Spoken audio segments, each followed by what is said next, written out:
கம்பெனியோட Q4 results வந்து வெளிய வந்திருக்கு. அந்த ரிசல்ட் சூப்பரா இருந்த ரீசனால நேத்துக்கான நாள்ல மார்க்கெட்ல 10% க்ரோ கம்பெனி வந்து ஏறிச்சு. சோ இந்த ஒரு Q4 ரிசல்ட்ஸை பத்தி டீடைலா பார்ப்போம். அப்புறம் இந்த ஒரு கம்பெனியை பத்தி அனாலிசிஸும் பண்ணுவோம். ரெவன்யூ வந்து 19% இயர் ஆன் இயர் பேசிஸ் வந்து ஏறி இருக்கு. ப்ராஃபிட் வந்து 14% இயர் ஆன் இயர் பேசிஸ் வந்து ஏறி இருக்கு. 4000 கோடி ரூபாய்க்கு மேல ரெவன்யூ ஜெனரேட் பண்ணிருக்காங்க. 2000 கோடி ரூபாய்க்கு மேல ப்ராஃபிட் வந்து மேக் பண்ணிருக்காங்க. குவார்டர் அண்ட் குவார்டர் பேசிஸ்ல பார்த்தால் கூட இங்க வந்து ப்ராஃபிட் அண்ட் ரெவன்யூ ரெண்டுமே 20% மேல வந்து க்ரோ ஆயிருக்கு. 20 to 25% வந்து க்ரோ ஆயிருக்கு. சோ இது ஒரு நல்ல சைனா இருக்கு க்ரோ கம்பெனிக்கு. இவங்களோட அந்த புது பிசினஸ் எக்ஸ்பான்ஷன்ஸ் வந்து இருக்கும்ல, லைக் வந்து இந்த மார்ஜின் ட்ரேடிங் ஃபெசிலிட்டி எல்லாம் வந்து கொடுத்துட்டு இருக்காங்க. சோ அந்த ஒரு செக்மெண்ட்ஸ் எல்லாமே நல்ல ஒரு ரெவன்யூ வந்து ஜெனரேட் பண்ணிட்டு இருக்கு. மெயினா கமாடிட்டி டெரிவேட்டிவ்ஸ் அந்த ஒரு எக்ஸ்சேஞ்சில இருந்துமே சூப்பரா வந்து ரெவன்யூ வந்து மேக் பண்ணிட்டு இருக்காங்க. இந்த கம்பெனியோட கோர் ரெவன்யூவான அந்த ஒரு ப்ரோக்கிங் ரெவன்யூ இருக்கும்ல, அதுவுமே 87 இருந்து 88% வந்து இருக்கு. அது வந்து 20% குவார்டர் அண்ட் குவார்டர் பேசிஸ் வந்து ப்ரோக்கிங் ரெவன்யூ வந்து ஏறி இருக்கு. So core revenue 20% quarter and quarter பேசிஸ்ல ஏறதுன்றது நல்ல சைனா இருக்கு. சோ பின்னாடி இருக்கிற ரீசன் என்ன அப்படின்னா, இங்க வந்து ட்ரேடிங் வால்யூம்ஸ் அதிகமா வந்து நடந்திருக்கு. 24% வந்து இன்க்ரீஸ் ஆயிருக்கு ட்ரேடிங் வால்யூம்ஸ். சோ அதனாலதான் இந்த அளவுக்கான growth வந்து இருக்கு. இந்த கம்பெனியோட ஆபரேஷனலா வந்து பார்க்கும்போது ரெவன்யூ பர் யூசர் வந்து பார்க்கும்போது, அதாவது ரெவன்யூ பர் ஆர்டர் வந்து 20.1 பைசால இருந்து 19.5 பைசாவா டிக்ளைன் ஆயிருக்கு. சோ இது வந்து கொஞ்சம் நெகட்டிவான சைனா இருக்கு. ஏன் அப்படின்னா ரீட்டைலர்ஸ் வந்து இங்க ட்ரேடிங் பண்றது அந்த வால்யூம்ஸ் வந்து கொஞ்சம் கம்மியா இருக்கு. சோ க்ரோ கம்பெனி சூப்பரான பெர்ஃபார்மன்ஸ் வந்து கொடுத்திருக்க ரீசனால மார்க்கெட்ல வந்து ஏத்திருக்காங்க. இப்போ இந்த கம்பெனியோட அந்த ஒரு பிரைஸ் டெர்னிங்ஸ் பார்க்கும்போது 44ல வந்து இருக்கு. சோ கொஞ்சம் காஸ்ட்லியா தான் வந்து இருக்கு. இவங்களோட பேர்ஸ் எல்லாருமே 20 to 25ல இருக்கும்போது இந்த கம்பெனி 44ல இருக்கும்போது கொஞ்சம் காஸ்ட்லியா தான் வந்து இருக்கு. என்னதான் இந்த கம்பெனி கிட்ட கிராஸ் செல்லிங் எபிலிட்டி இருந்தால் கூட இந்த கம்பெனி இந்த டைம்ல வந்து கன்சிடர் பண்ண தேவையில்ல. அப்புறம் இந்த ஒரு கம்பெனிலேயே விஸ்டம் அப்படின்னு சொல்லிட்டு ஒரு பிளாட்ஃபார்ம் இருக்கு. அது வந்து இந்த வெல்த் மேனேஜ்மெண்ட்காக கொண்டு வந்த ஒரு பிளாட்ஃபார்மா இருக்கு. அது ஒன்னும் லாஸ் மேக்கிங்கா தான் இருக்கு. அது ஒன்னும் ஃபியூ இயர்ஸ்ல வந்து இங்க வந்து பிரேக் ஈவன் வந்து வரும் அப்படின்னு சொல்லியிருக்காங்க. சோ இங்க ப்ரோக்கிங் ரெவன்யூ இருந்து அடுத்த ரெவன்யூக்கு வந்து போகணும்ன்ற ரீசனால அந்த ஒரு ஷிஃப்ட் நடக்குது. பட் ஆனா அது ஒன்னும் லாஸ் மேக்கிங்கா இருக்கு. நெஸ்லே கம்பெனியோட Q4 ரிசல்ட்ஸ் வந்து வந்திருக்கு. அந்த ரிசல்ட் சூப்பராவே வந்திருக்கு. நெட் ப்ராஃபிட் வந்து 26% இயர் ஆன் இயர் பேசிஸ் வந்து ஏறி இருக்கு. 1000 கோடி ரூபாய் ப்ராஃபிட் வந்து மேக் பண்ணிருக்காங்க. ரெவன்யூ வந்து 23% வந்து ஏறி இருக்கு. 6000 கோடி ரூபாய்க்கு மேல வந்து இங்க ரெவன்யூ வந்து மேக் பண்ணிருக்காங்க. சோ கன்சாலிடேட்டட் பண்ணி இந்த ஒரு ஃபினான்ஷியல் இயர் 2026ல ஓவராலா வந்து பார்க்கும்போது net profit and then revenue ரெண்டுமே 20% மேல இயர் ஆன் இயர் பேசிஸ்ல வந்து ஏறி இருக்கு. இந்த அளவுக்கு growth இருக்கிறதுக்கு பின்னாடி இருக்க ரீசன் என்ன அப்படின்னா டபுள் டிஜிட் வால்யூம் growth வந்து இருக்கு. சோ அதுதான் இதுக்கு பின்னாடி இருக்க ரீசனா வந்து இருக்கு. என்னதான் இங்க வந்து பிரைஸ் எக்ஸ் பண்ணி இந்த கம்பெனி மார்ஜின்ஸ் வந்து கிரியேட் பண்ணாலுமே வால்யூம் growthமே சூப்பரா வந்து இருக்கு. அதனால இந்த கம்பெனிக்கு வந்து பெர்ஃபார்மன்ஸ் சூப்பரா இருக்கு. இந்த கம்பெனியோட அந்த ஒரு கோர் பிராண்ட்ஸ் இருக்கும்ல, லைக் வந்து இந்த Maggi, Nescafé and then KitKat, இது எல்லாமே சூப்பரா வந்து இருக்கு. சோ இதனால இந்த கம்பெனியால மார்க்கெட் ஷேர் வந்து இன்னும் அதிகமா கெயின் பண்ண முடியுது. அட்வர்டைஸ்மெண்ட்காகவே 50% வந்து இங்க வந்து காஸ்ட் ஸ்பெண்டிங் வந்து பண்றாங்க. இது ஒரு நல்ல சைனா இருக்கு இந்த கம்பெனிக்கு. இன்னும் மார்க்கெட் ஷேரை பிடிக்கிறதுக்கு அண்ட் தென் மார்க்கெட் ஷேரை லூஸ் பண்ணாம இருக்கிறதுக்கு ஹெல்த்தியான எபிட்டா மார்ஜின் வந்து வச்சிருக்காங்க. 26% வந்து வச்சிருக்காங்க. நல்ல சைனா வந்து இருக்கு. இந்த ஒரு கம்பெனியோட ஓவரால் பெர்ஃபார்மன்ஸ் சூப்பராவே வந்திருக்கு. இங்க வந்து டிவிடெண்டா 5 ரூபாய் பர் ஷேர் வந்து கொடுத்திருக்காங்க. அண்ட் தென் ஃபியூச்சர் ஃபோக்கஸ் என்ன சொல்றாங்க அப்படின்னா, காஸ்ட் வந்து பார்க்கும்போது கமோடிட்டி காஸ்டா வந்து பார்க்கும்போது இப்ப காஃபி அண்ட் தென் கொக்கோட பிரைசஸ் வந்து கொஞ்சம் இறங்கி இருக்கு. பட் ஆனா ஃபியூச்சர்ல வந்து மில்க், அப்புறம் எடிபிள் ஆயில், அப்புறம் வீட்டோட பிரைசஸ் வந்து ஏறும். அதனால கொஞ்சம் காஸ்ட் பிரஷர் வந்து இருக்கும் அப்படின்னு சொல்றாங்க. இதை தாண்டி அட்வர்டைஸ்மெண்ட்ல அதிகமான ஸ்பெண்டிங் வந்து நடக்கும் அப்படின்னு சொல்லியிருக்காங்க. சோ இந்த ஒரு கம்பெனி 5 ரூபாய் டிவிடெண்ட் வந்து கொடுத்திருக்காங்க. இந்த டைம் இந்த ஸ்டாக் வந்து கன்சிடர் பண்ணதால வெயிட் பண்ணியே பார்ப்போம். டிவிஎஸ் மோட்டார்ஸ் கம்பெனி ஆப்பிரிக்கால வந்து அவங்க ஸ்ட்ரென்தன் பண்ற விதமா, அது இன்னும் அடுத்த லெவல் எடுத்துட்டு போற விதமா சாம்பியன் உள்ள என்ட்ரி ஆயிருக்காங்க. இந்த ஒரு சாம்பியன்ன்றது ஆப்பிரிக்காக்குள்ள இருக்கிற ஒரு மார்க்கெட்டா வந்திருக்கு. அது உள்ளே வந்து என்டர் ஆகுறாங்க. சோ எதுக்காக இந்த இடத்த டார்கெட் பண்றாங்க அப்படின்னா, இங்க யங் பாப்புலேஷன் வந்து அதிகமா வந்து இருக்காங்க. சோ அவங்க எல்லாருமே அர்பனைசேஷன் நோக்கி போயிட்டு இருக்காங்க. அந்த இங்க இருக்க மக்களுமே அர்பனைசேஷன் நோக்கி போயிட்டு இருக்காங்க. அப்படி இருக்கும் போது இந்த இடத்துல இங்க வெஹிக்கிள் வந்து கொடுத்தாங்க அப்படின்னா இந்த கம்பெனிக்கு ஒரு பெரிய பிளஸ் தானே. சோ அதனால அந்த ஒரு பிளான் வந்து எடுத்திருக்காங்க. இங்க யங்ஸ்டர்ஸ் வந்து கவர் பண்ற மாதிரியான அஃபோர்டபிளான அந்த ஒரு வெஹிக்கிளும் வந்து கொடுக்குறாங்க. அப்புறம் இங்க வந்து கமர்ஷியலாவும் வந்து இங்க வண்டி வந்து லான்ச் பண்றாங்க. அப்புறம் இங்க பிரீமியம் ஆட்களுக்கு இங்க அப்பாச்சோட அந்த ஒரு வண்டியை லான்ச் பண்றாங்க. சோ மொத்தமா வந்து ஒரு 8 ப்ராடக்ட்ஸ் வந்து லான்ச் வந்து பண்றாங்க. சோ இந்த ஒரு ப்ராடக்ட் எல்லாமே லான்ச் பண்ணாலுமே அங்க வந்து சேல்ஸ் அண்ட் தென் சர்வீஸ் பண்றதுக்கு ஒரு கம்பெனி கூட பார்ட்னர்ஷிப் வச்சாகணும். அதுக்காக ஜாமேட்டோ மேனுஃபேக்சரிங் லிமிடெட்ன்ற ஒரு கம்பெனியோட பார்ட்னர்ஷிப் வந்து வைக்கிறாங்க. சோ இந்த ஒரு கம்பெனி கூட சேர்ந்து sales, services and then distribution எல்லாமே வந்து பார்த்துப்பாங்க. சோ கம்ப்ளீட்டான ஈகோ சிஸ்டம் வந்து கிரியேட் பண்றாங்க ஆப்பிரிக்கால டிவிஎஸ் மோட்டார்ஸ் கம்பெனி. சோ இதனால இந்த ஒரு கம்பெனி நல்ல அப்டேட்டா இருக்கு. பட் ஆனா காஸ்ட்லியா இருக்கு இந்த பிரைஸ். அதனால நம்ம கன்சிடர் பண்ண தேவையில்ல. எஸ் பேங்கை பத்தி இங்க நொமுரா நிறுவனமும் அப்புறம் ஜேஎம் ஃபினான்சியல் சர்வீசஸும் ரெண்டு பேருமே ஆப்போசிட்டான டைரக்ஷன்ஸ்ல இந்த டார்கெட் பிரைஸ் வந்து வைக்கிறாங்க. ஒருத்தவங்க ஏறும்னு சொல்றாங்க, ஒருத்தன் இறங்கும்னு சொல்றாங்க. பின்னாடி இருக்க ரீசன்ஸ் என்ன அப்படின்னு சொல்லி பார்ப்போம். ரெண்டு பேருமே காமனா ஒத்துக்கிற ஒரு விஷயம் என்ன அப்படின்னா, இங்க ஸ்ட்ராங்கான Q4 இருக்கிறத ஒத்துக்கிறாங்க. ப்ரீ ப்ரொவிஷனிங் ஆப்பரேட்டிங் ப்ராஃபிட் சூப்பரா வந்து இருக்கு. நெட் ப்ராஃபிட்டும் சூப்பரா வந்து ஏறி இருக்கு. ரெவன்யூமே சூப்பரா வந்து ஏறி இருக்கு. மார்ஜினுமே சூப்பரா வந்து இருக்கு. லோன்ஸுமே சூப்பரா வந்து கொடுத்திருக்காங்க. ரிட்டர்ன் ஆன் அசெட்ஸுமே இங்க 1% கிட்ட வந்து இருக்கு. சோ இந்த ஒரு Q4 பெர்ஃபார்மன்ஸ் நல்லா தான் இருக்கு அப்படின்னு சொல்லி ரெண்டு கம்பெனியுமே ஒத்துக்கிறாங்க.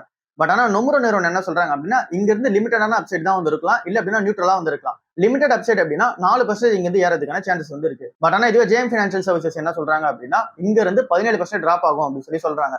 என்ன ரீசன் வச்சு இவங்க சொல்றாங்க அப்படின்னு சொல்லி பார்க்கும்போது, இந்த ஒரு Q4ல அவங்க அதிகமான அந்த ஒரு ப்ராஃபிட் காமிச்சதுக்கு பின்னாடி இருக்க ரீசன் வந்து ஸ்ட்ரெஸ்டான அசெட்ஸ்ல இருந்து இங்க வந்து அந்த கொஞ்சம் ரிலீஃப் வந்து கொடுத்துருக்காங்க, அதாவது ரெக்கவரி வந்து பண்ணிருக்காங்க. அதனால இந்த ஒரு ரெவன்யூ வந்து காமிக்க முடிஞ்சிருக்கு, இந்த ஒரு நெட் ப்ராஃபிட் வந்து காமிக்க முடியுது. இன்னும் 1500 கோடி ரூபாய்க்கு மேல ஸ்ட்ரெஸ்டான அசெட்ஸ் வந்து இருக்கு. சோ அது இன்னும் நெகட்டிவா தான் வந்திருக்கு. அதனால இந்த ஒரு ஃபினான்ஷியல் 2027 இதே அளவுக்கான இந்த ஒரு நெட் ப்ராஃபிட் வந்து காமிப்பாங்களான்னு கேட்டீங்க அப்படின்னா அது டவுட்டா வந்து இருக்கு.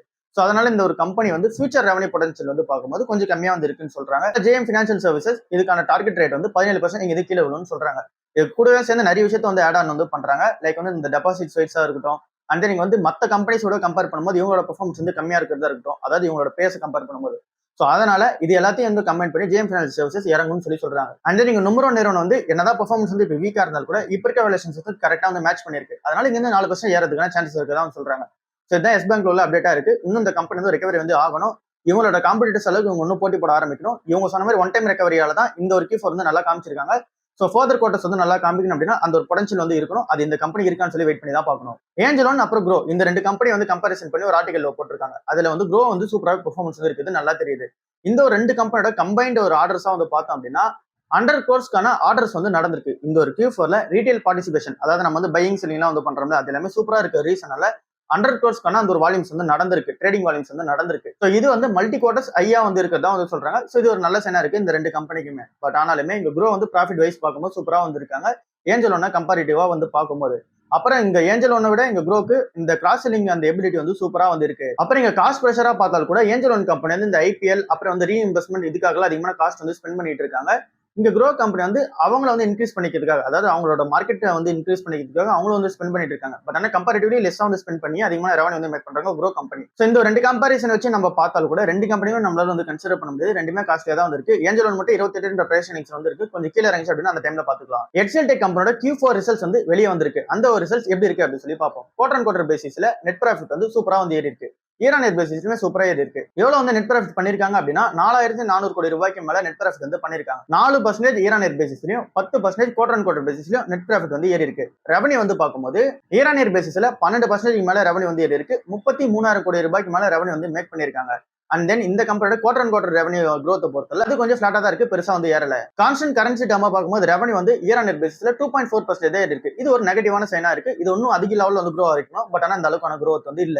குவார்டர் அண்ட் குவார்டர் பேசிஸ்ல 3.3% வந்து டிக்ளைன் இருக்கு. இயர் ஆன் இயர் பேசிஸ்ல ஏறினாலுமே குவார்டர் அண்ட் குவார்டர் பேசிஸ்ல கான்ஸ்டன்ட் கரன்சி டேர்ம்ல இங்க வந்து ரெவன்யூ வந்து மேக் பண்ண முடியல, கொஞ்சம் ஸ்ட்ரகிள் பண்றாங்க. பின்னாடி இருக்க ரீசன் என்ன அப்படின்னா இங்க கிளைண்ட் ஸ்பெண்டிங் வந்து கொஞ்சம் வீக்கா வந்து இருக்கு, அதிகமான ஸ்பெண்டிங் வந்து பண்ண மாட்டாங்க. அண்ட் தென் நீங்க வந்து கிளைண்ட் வந்து ப்ராஜெக்ட்ஸ் வந்து டிலே பண்ணி வச்சிருக்காங்க. இதனாலதான் இந்த அளவுக்கான எஃபெக்ட் வந்து இருக்கு. அப்புறம் இந்த கம்பெனியோட அந்த ஒரு நார்த் அமெரிக்கா பிசினஸ் எல்லாமே சூப்பரா இருந்தாலும் கூட யூரோப்போட பிசினஸ் வந்து கொஞ்சம் நெகட்டிவா வந்து இருக்கு. எபிட் வந்து சூப்பரா மெயின்டைன் பண்ணிட்டு இருக்காங்க. 5600 கோடி ரூபாயில வந்து எபிட் வந்து மெயின்டைன் பண்ணிட்டு இருக்காங்க. மார்ஜின் வந்து பார்க்கும்போது கொஞ்சம் வந்து பிரஷர்ல இருக்கு. 14.4% மார்ஜின்ஸ் வந்து மெயின்டைன் பண்ணிட்டு இருந்த இந்த கம்பெனி வந்து 17.7% தான் மெயின்டைன் பண்றாங்க. கொஞ்சம் வந்து மார்ஜின்ஸ் இறங்கி இருக்கு. இந்த கம்பெனியோட டோட்டல் கான்ட்ராக்ட் வேல்யூ வந்து பார்க்கும்போது இந்த ஒரு Q4ல மட்டும் $1.93 பில்லியன் வந்து வச்சிருக்காங்க. இதுவே இந்த பினான்சியல் 2026 ஓவராலா வந்து பார்க்கும்போது $9.3 பில்லியன் டோட்டல் கான்ட்ராக்ட் வேல்யூ வந்து வச்சிருக்காங்க. இது ஒரு நல்ல சைனா வந்திருக்கு இந்த கம்பெனிக்கு. AI டீல்ஸுமே நிறைய வந்து வச்சிருக்காங்க. இப்போ இந்த ஏஐல இருந்து எவ்வளவு ரெவன்யூ வந்து மேக் பண்றாங்க அப்படின்னா ஆனுவலைஸ்டா வந்து பார்க்கும்போது எக்ஸாக்டா சொல்லணும் அப்படின்னா $620 மில்லியன் மேல வந்து ஆனுவலைஸ்டு AI ரெவன்யூ வந்து மேக் பண்றாங்க. ஸோ இது ஒரு நல்ல சைனா இருக்கு. இந்த கம்பெனி டிவிடெண்ட் வந்து அனௌன்ஸ்மெண்ட் பண்ணிருக்காங்க. ₹24 பர் ஷேருக்கு டிவிடெண்ட் வந்து கொடுத்துருக்காங்க. இந்த ஒரு பினான்சியல் இயர்ல மட்டும் 2026ல மட்டுமே ₹60 கிட்ட டிவிடெண்டாவே நமக்கு வந்து வந்துருச்சு. ஸோ இந்த ஒரு கம்பெனியோட யூஎஸ் அண்ட் தென் அந்த ஒரு டெக்னாலஜி ஸ்பெண்டிங் சூப்பரா வந்திருக்கு, அந்த இடத்துல இருந்து ரெவன்யூ மேக் பண்றாங்க. பட் ஆனா யூரோப்ல வந்து கொஞ்சம் பிரச்சனை வந்து இருக்கு. இப்போ இந்த கம்பெனியோட பினான்சியல் 2027 இவங்க எந்த மாதிரியான கைடன்ஸ் வச்சிருக்காங்க அப்படின்னு சொல்லி பார்ப்போம். 1% growth தான் வந்து இருக்கும்னு சொல்றாங்க கான்ஸ்டன்ட் கரன்சி டேர்ம்ஸ்லயே. ஸோ என்ன ரீசன் அப்படின்னா கொஞ்சம் வந்து ஸ்லோ டவுன் இருக்கும் அப்படின்ற ரீசனால இந்த கம்பெனியை வந்து அவங்களோட growth வந்து மியூட்டேட் பண்ணி தான் வந்து சொல்றாங்க. மேனேஜ்மெண்ட் என்ன ஹைலைட் பண்றாங்க அப்படின்னா ஃப்ளூயிட் பிசினஸ் மூமெண்டமா தான் வந்து இருக்கும் அப்படின்னு சொல்லி சொல்றாங்க. அப்படின்னா நியர் டேர்ம்ல வந்து விசிபிலிட்டியா வந்து தெரியல. இங்க இருந்து ஒரு கொஞ்ச நாளைக்கு என்ன மாதிரியான growth போகுன்றது தெரியுது. பட் ஆனா அந்த லாங் டேர்ம்ல பார்க்கும்போது எப்படி போகுன்றது கொஞ்சம் கன்ஃபியூஷனா தான் வந்து இருக்கு. அந்த விசிபிலிட்டியா வந்து கண்ணுக்கு வந்து தெரியல எப்படி போக போகுதுன்னு சொல்லிட்டு. ஸோ அதனால ஃப்ளூயிட் பிசினஸ் அப்படின்னு சொல்லி இங்க வந்து மென்ஷன் பண்றாங்க. ஃபினான்ஷியல் சர்வீசஸ்ல நல்ல ஒரு ரெவன்யூ வந்து மேக் பண்ணிட்டு இருக்காங்க. பட் ஆனா சாஃப்ட்வேர் செக்மெண்ட் வந்து கொஞ்சம் வீக்கா இருக்கு. 2.8% இயர் ஆன் பேஸ் வந்து டிக்ளைன் இருக்கு. அந்த இடத்துல இன்னும் வந்து ரெவன்யூ வந்து ஜென்ரேட் பண்ண ஆரம்பிக்கணும். ஸோ அந்த ஒரு பிரஷர் வந்து இருக்கு ஃபினான்ஷியல் 2027ல. இந்த கம்பெனியோட அமெரிக்கன் கிளைண்ட்ஸ்ல 2 பெரிய கிளைண்ட் வந்து இருக்காங்க. அவங்க வந்து கொஞ்சம் ஸ்ட்ரகிள் பண்ணிட்டு இருக்கதா வந்து சொல்றாங்க. அதனால 50 பேஸ் பாயிண்ட்ஸ் வந்து ரெவன்யூ வந்து கட் ஆகும் அப்படின்னு சொல்லி சொல்றாங்க. இது எல்லாமே ஓவரால் இந்த ஒரு ஃபினான்ஷியல் 2027 வச்ச கைடன்ஸா இருக்கு. ஸோ இந்த ஒரு Q4 ரிசல்ட்ஸ் எல்லா ஐடி கம்பெனிஸ்டையும் கம்பேர் பண்ணி நாளைக்கான வீடியோ வந்து மேக் பண்ண ட்ரை பண்ணுவோம். பொசிஷன் சிஸ்டமோட Q4 ரிசல்ட்ஸ் வந்து எப்படி இருக்கு அப்படின்னு சொல்லி பார்ப்போம். நெட் ப்ராஃபிட் வந்து பார்க்கும்போது குவார்டர் ஆன் குவார்டர் பேசிஸ்ல 20% வந்து ஏறி இருக்கு. 500 கோடி ரூபாய்க்கு மேல நெட் ப்ராஃபிட் வந்து பண்ணிருக்காங்க. ரெவன்யூ வந்து 7.4% ஏறி 4000 கோடி ரூபாய்க்கு மேல ரெவன்யூ வந்து ஜென்ரேட் பண்ணிருக்காங்க. 24வது கன்சிக்யூட்டிவ் குவார்டரா ரெவன்யூ வந்து சூப்பரான growth வந்து பண்ணிருக்காங்க. இங்க வந்து growth வந்து கொடுத்துட்டே வராங்க. பினான்சியல் 2027 ஓவரால் ரெவன்யூ வந்து பார்க்கும்போது 17% வந்து ஏறி இருக்கு இயர் ஆன் இயர் பேசிஸ்ல. எபிட் வந்து 21% வந்து ஏறி இருக்கு குவார்டர் ஆன் குவார்டர் பேசிஸ்ல. பட் ஆனா மார்ஜின் வந்து ஸ்லைட்டா டிக்ளைன் வந்து ஆயிருக்கு. பிஎஃப்எஸ்ஐ செக்டர் சூப்பரான growthல வந்து இருக்கு. 24% வந்து ஏறி இருக்கு. ஹைடெக் அப்புறம் இங்க ஹெல்த் கேர் செக்மெண்ட்ஸ்மே சூப்பரான growth வந்து கொடுத்துட்டு வராங்க. சோ இந்த ஒரு கம்பெனியுமே $600 மில்லியன் டோட்டல் கான்ட்ராக்ட் வேல்யூ வந்து வச்சிருக்காங்க. இது ஒரு நல்ல சைனா இருக்கு. இந்த ஒரு கம்பெனியோட ரிசல்ட்ஸ்மே சூப்பரா தான் வந்து இருக்கு. பட் ஆனா காஸ்ட்லியா இருக்க ரீசனா நம்ம வெயிட் பண்ணியே பார்ப்போம். விப்ரோ கம்பெனி வந்து பைபேக் வந்து அனௌன்ஸ்மெண்ட் பண்ணிருக்காங்க. இது ஒரு ஆர்பிட்ராஜ் ஆப்பர்ச்சுனிட்டியா நம்மளால யூஸ் பண்ணிக்க முடியுமா அப்படின்னு சொல்லி இந்த வீடியோல வந்து பார்ப்போம். ஆர்பிட்ராஜ் ஆப்பர்ச்சுனிட்டி நம்ம எதை வச்சு சொல்றோம் அப்படின்னா 250 ரூபாய்க்கு பைபேக் பண்ண பார்த்தா சொல்லியிருக்காங்க. இப்ப இருக்க கரண்ட் பிரைஸ் வந்து 210 ரூபாய் கிட்ட வந்து இருக்கு. சோ 40 ரூபாய் வந்து இங்க இருந்து அதிகமான வேல்யூஷன்ஸ் வந்து கொடுத்திருக்காங்க. அப்படின்னா 20 to 22% மேல வந்து பிரீமியமா கொடுத்து வாங்குறதுக்கான பிளான்ல விப்ரோ கம்பெனி வந்து இருக்காங்க. சோ அதனால இந்த ஒரு ஷேரை வந்து நம்ம 210 ரூபாய்க்கு வாங்கி 250 ரூபாய்க்கு இந்த ஒரு கம்பெனி ரெக்கார்ட் டேட் அனௌன்ஸ் பண்ணும்போது 250 ரூபாய்க்கு நம்ம வித்தோம் அப்படின்னா நமக்கு வந்து இங்க பிளஸ் தானே. சோ அந்த ஒரு ஆர்பிட்ராஜ் ஆப்பர்ச்சுனிட்டி எப்படி இருக்கு அப்படின்னு சொல்லி பார்ப்போம். சோ இந்த ஒரு கம்பெனி 15,000 கோடி ரூபாய்க்கான பைபேக் வந்து பண்றாங்க. இல்ல ப்ரோமோட்டர்ஸே வந்து பார்ட்டிசிபேஷன் காட்டுறதுக்கான இன்ட்ரெஸ்ட் வந்து வச்சிருக்காங்க. அப்படின்னா ப்ரோமோட்டர்ஸே அதிகமான ஸ்டேக் வந்து வாங்க போறாங்க. சோ அப்படி இருக்கும்போது நம்ம பார்ட்டிசிபேஷன் பண்றதுல கொஞ்சம் ரிஸ்க் வந்து இருக்கு.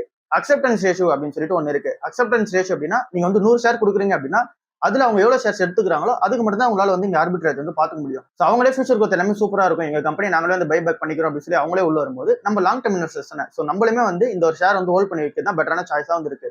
ஒருவேளை நீங்க ஆர்பிட்ராஜ் வந்து பண்றீங்க அப்படின்னா இந்த ஒரு டாக்ஸ் வந்து எப்படி அப்ளிகபிள் ஆகுது அப்படின்னு சொல்லிட்டு நாளைக்கான வீடியோ வந்து நம்ம முடிஞ்சா டிஸ்கஸ் பண்ண பார்ப்போம். இப்போதைக்கு ஆர்பிட்ராஜ் ஆப்பர்ச்சுனிட்டி வந்து எப்படி இருக்கு அப்படின்னா கொஞ்சம் ரிஸ்க் தான் வந்து இருக்கு. அக்செப்டன்ஸ் வந்து பார்க்கும்போது கொஞ்சம் கம்மியா இருக்கும் அப்படின்றதுக்கான சான்சஸ் வந்து இருக்கு. ஏன் அப்படின்னா ப்ரோமோட்டர்ஸே உள்ள இன்வால்மெண்ட் ஆகிற ரீசனால நம்ம ஒரு 10 ஷேர் கொடுக்குறோம் அப்படின்னா அதுல வந்து 2-3 தான் எடுத்துக்கான சான்சஸ் வந்து இருக்கதா சொல்றாங்க இப்ப இருக்க நியூஸ் படி.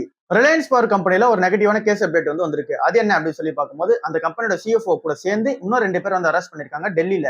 எதுக்காக அப்படின்னா இந்த ஒரு கம்பெனில இருந்து ஃபேக்கான பேங்க் கேரண்டி வந்து இங்க ரிசீவ் பண்ணிருக்கதா சொல்றாங்க.